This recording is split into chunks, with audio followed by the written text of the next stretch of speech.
SWG, Soothing Word of God.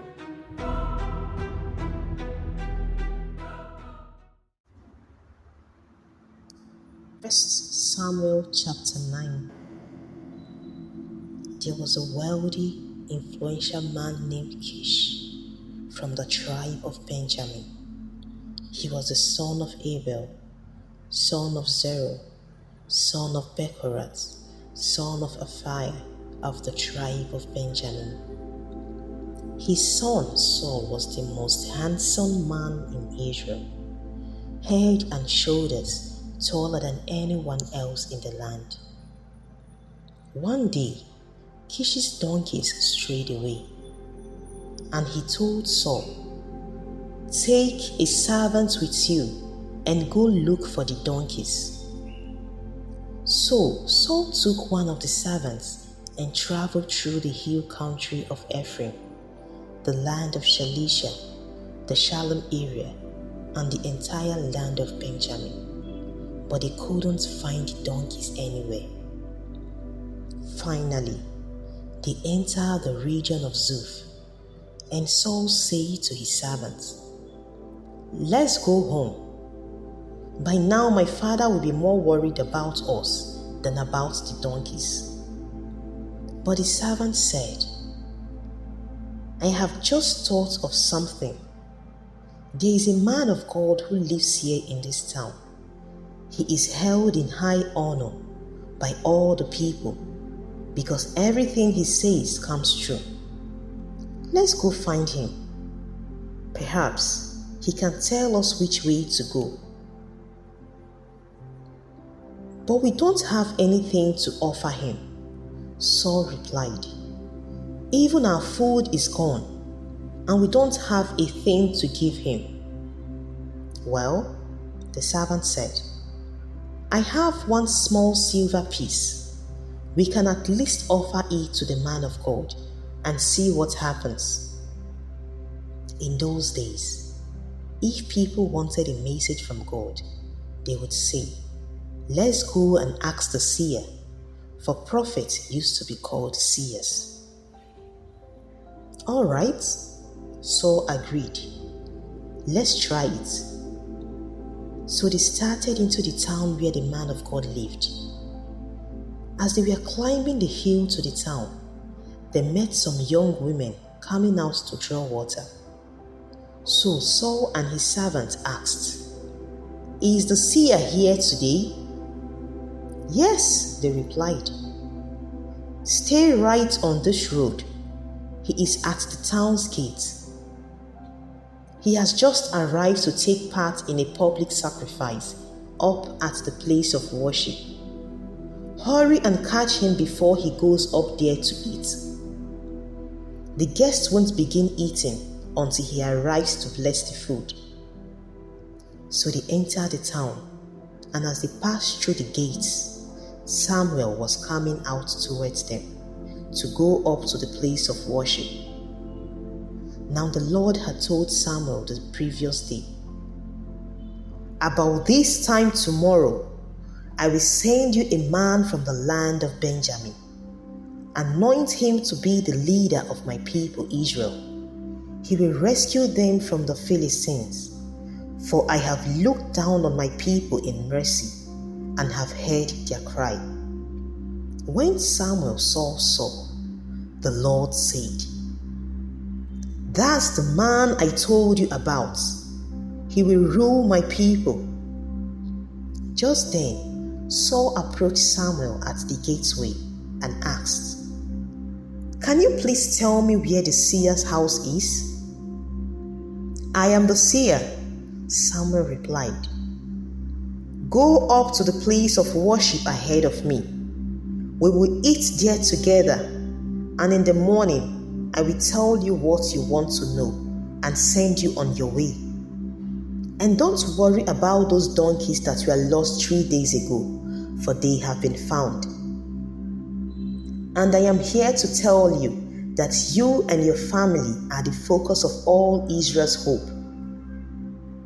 Saul replied, "But I am only from the tribe of Benjamin, the smallest tribe in Israel, and my family is the least important of all the families of that tribe? Why are you talking like this to me?"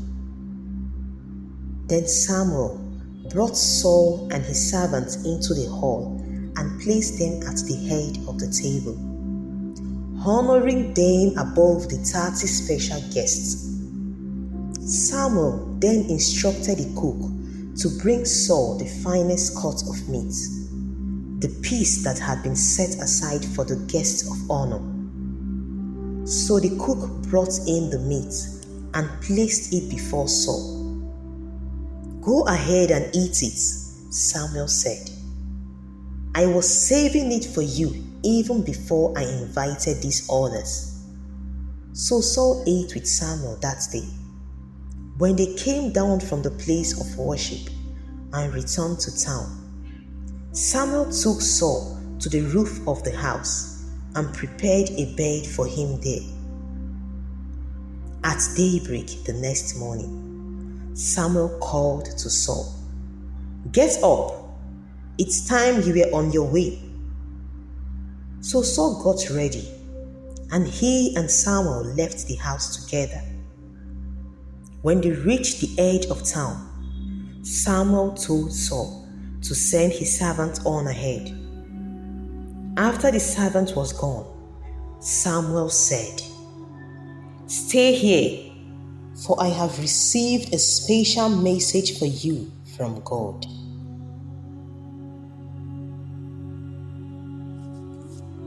1 Samuel chapter 10. Then Samuel took a flask of olive oil and poured it over Saul's head. He kissed Saul and said, "I am doing this because the Lord has appointed you to be the ruler over Israel, his special possession. When you leave me today, you will see 2 men beside Rachel's tomb at Zelzah, on the border of Benjamin.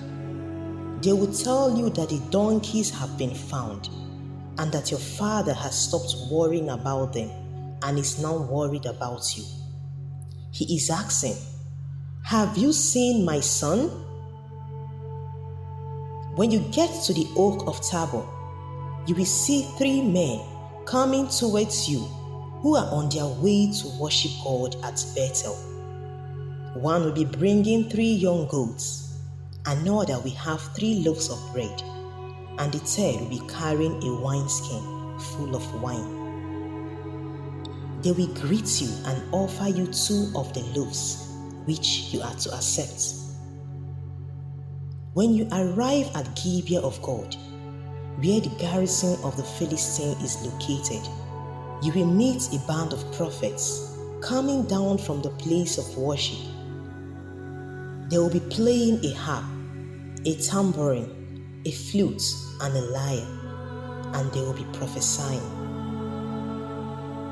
At that time, the Spirit of the Lord will come powerfully upon you, and you will prophesy with them. You will be changed into a different person. After these signs take place, do what must be done, for God is with you. Then go down to Gilgal ahead of me. I will join you there to sacrifice burnt offerings and peace offerings. You must wait 7 days until I arrive and give you further instructions." As Saul turned and started to leave, God gave him a new heart, and Samuel's signs were fulfilled that day. When Saul and his servant arrived at Gibeah, they saw a group of prophets coming towards them. Then the Spirit of God came powerfully upon Saul, and he too began to prophesy. When those who knew Saul heard about it, they exclaimed, "What? Is even Saul a prophet? How did the son of Kish become a prophet?" And one of those standing there said, Can anyone become a prophet, no matter who his father is? So that is the origin of the saying, is even Saul a prophet? When Saul had finished prophesying, he went up to the place of worship. Where have you been? Saul's uncle asked him and his servants. We were looking for the donkeys, Saul replied, but we couldn't find them. So we went to Samuel to ask him where they were. Oh, and what did he say? His uncle asked. He told us that the donkeys had already been found, Saul replied. But Saul didn't tell his uncle what Samuel said about the kingdom. Later, Samuel called all the people of Israel to meet before the Lord at Mizpah. And he said, This is what the Lord, the God of Israel, has declared. I brought you from Egypt and rescued you from the Egyptians and from all the nations that were oppressing you. But though I have rescued you from your misery and distress, you have rejected your God today and have said, No, we want a king instead. Now, therefore, present yourselves before the Lord by tribes and clans. So Samuel brought all the tribes of Israel before the Lord, and the tribe of Benjamin was chosen by lot. Then he brought each family of the tribe of Benjamin before the Lord, and the family of the matrices was chosen. And finally, Saul, son of Kish, was chosen from among them. But when they looked for him, he had disappeared. So they asked the Lord, Where is he? And the Lord replied, He is hiding among the baggage. So they found him and brought him out, and he stood head and shoulders above anyone else. Then Samuel said to all the people, This is the man the Lord has chosen as your king. No one in all Israel is like him. And all the people shouted, Long live the king! Then Samuel told the people what the rights and duties of a king were. He wrote them down on a scroll and placed it before the Lord. Then Samuel sent the people home again. When Saul returned to his home at Gibeah, a group of men whose hearts God had touched went with him. But there were some scoundrels who complained, How can this man save us?